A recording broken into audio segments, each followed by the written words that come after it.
Okay, here we are, ready to dye the shoes. So I'm going to take the dauber, dip it into the dye, and start at the center back. Right along that seam. You want to work fairly quickly so that you don't get too much streaky. I dye the upper first, and then I move on to the underneath, the heel. If your heel is not fabric, then you're going to want to either leave it undyed or buy dye specifically for leather. It kind of wicks through the fabric, so you can leave it wick itself into these areas. Let me hold the flap out of the way.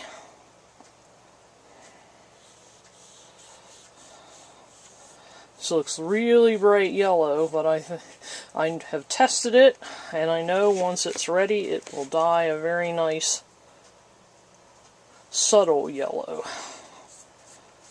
And there's the flap. It will run a little bit onto the wrong side, but don't worry about it. There's not much of a way to stop it that I've found. These corners are tricky.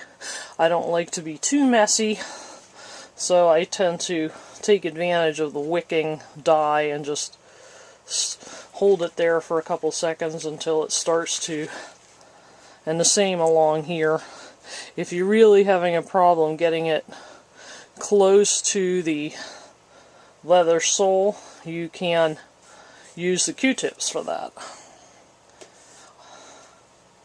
But it's not too difficult, especially with the lighter colors, to get in there.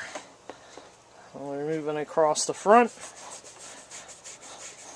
You're going to try to cover it evenly.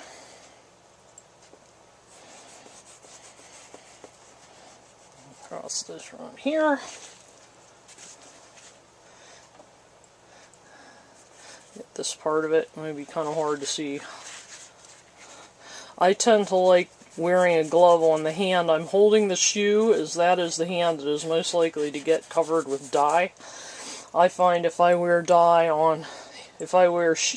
gloves on both hands, I tend to end up making mistakes because I lose my ability to control where I'm putting the dye.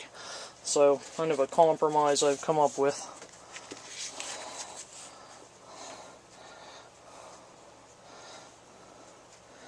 It will stain your hands.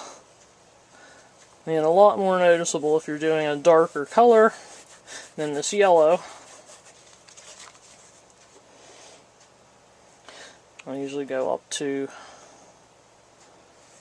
right here along the edge.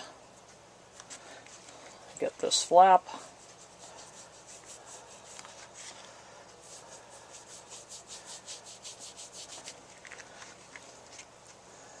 And I'm holding it. Goes on a lot easier when it's a lighter color too. Sometimes with the darker color you have to go over it twice in order to get enough.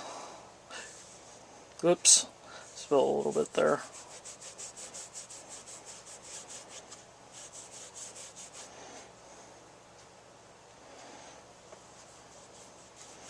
And we'll be ready to take on the heel.